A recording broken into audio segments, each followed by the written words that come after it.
नमस्कार, मैं हूं दिव्यांशी डोसी और आप देख रहे हैं SWB हिंदी। स्वागत है आपका आज की हमारी इस खास पेशकश में। आज हम बात करने वाले हैं लद्दाख की गलवान घाटी के बारे में, फिर हम बात करेंगे यूके के एक नए स्ट्रेन के बारे में, फिर हम बात करने वाले हैं भारत में शुरू हुए वैक्सीनेशन प्रोग्राम के बारे में। तो आइए पहले बात करते हैं लद्दाख की।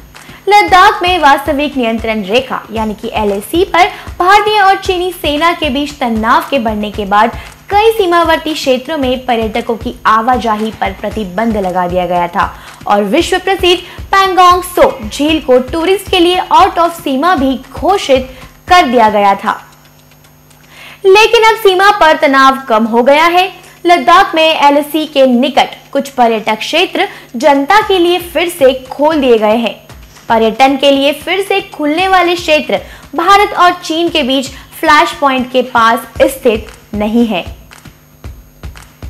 8 महीने के लंबे इंतजार के बाद लद्दाख प्रशासन ने 10 जनवरी से पर्यटकों के लिए प्रसिद्ध पैंगोंग त्सो झील फिर से खोल दिया है। भारतीय और चीनी सेना पिछले साल से पूर्वी लद्दाख में LAC की सीमा रेखा पर लगी हुई है। 2020 तक न तो भारतीय और न ही चीनी पक्ष ने LAC के क्षेत्रों में गश्त की, लेकिन 2020 के ग्रीष्म काल ने भारत और चीन दोनों को अपने अपने पक्षों में गश्त लाते हुए देखा गया। LAC गलवान घाटी में टकराव के बाद गतिरोध बढ़ गया और इसके परिणाम स्वरूप दोनों सेनाओं द्वारा घर्षण बिंदुओं में सैनिकों की भारी तैनाती की गई, जबकि भारत ने 15 जून को गलवान घाटी में हुए भीषण युद्ध में 20 सैनिकों को खो दिया था।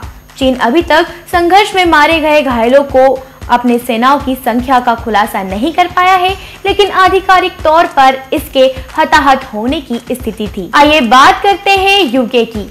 यूनाइटेड किंगडम यानी कि यूके कोविड-19 के अभी तक अज्ञात नए उपभेदों के जोखिम से बचाने के लिए सोमवार से सभी गलियारों को बंद कर देगा। मीडिया रिपोर्ट ने प्रधानमंत्री बोरिस जॉनसन के हवाले से कहा।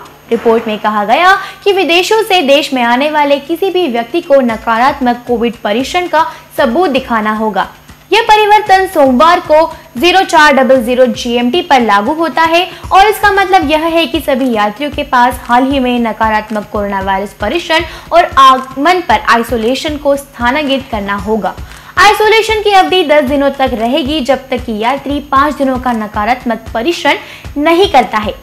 प्रधानमंत्री बोरिस जॉनसन ने एक प्रेस कॉन्फ्रेंस के दौरान यह घोषणा की थी जब वे देश के टीकाकरण कार्यक्रम की प्रशंसा कर रहे थे, लेकिन उन्होंने यह भी चेतावनी दी कि हम जो नहीं देखना चाहते हैं वो यह है कि नया वेरिएंट के आने से कड़ी मेहनत से बनाए गए वैक्सीन का ये न्यू स्ट्रेन पर्दाफाश न कर दे। ब्रिटिश प्रधानमंत्री ने कहा कि नए नियम कम से कम 15 फरवरी तक लागू रहेंगे। यूके में गर्मियों में यात्रा गलियारों की शुरुआत की गई थी ताकि कम संख्या में कोरोना वायरस मामले वाले देशों से आने वाले लोग ब्रिटेन में आने की अनुमति न मिले। गुरुवार को ब्रिटेन ने घोषणा की कि अमेरिका, पुर्तगाल और कुछ अन्य राज्य इस तनाव से गुजर रहे हैं और इन पर आने की प्रतिबंध लगा दी गई है। गुरुवार को ब्रिटेन ने दक्षिण अमेरिका, पुर्तगाल और कुछ अन्य देशों से ब्राजील में पाए गए वायरस के तनाव के बारे में आशंकाओं पर प्रतिबंध लगा दिया था। ब्रिटेन पहले से ही वायरस में उत्परिवर्तन के प्रभाव से जूझ रहा है। इंग्लैंड में पहली बार खोजा गया यह एक नया स्ट्रेन 70% अधिक संक्रमित और देश भर के मामलों में स्पाइक के पीछे एक प्रमुख कारक साबित हुआ है। इसके अलावा बात करते हैं भारत की, तो भारत में आज कोविड-19 की वैक्सीनेशन का इनॉग्रेशन है।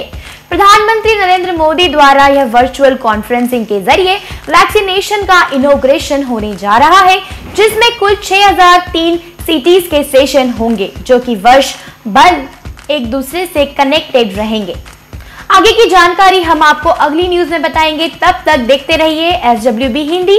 चैनल को सब्सक्राइब करें, वीडियो को लाइक करें, कमेंट करें, शेयर करें और यह वीडियो देखने के लिए आप सभी का धन्यवाद।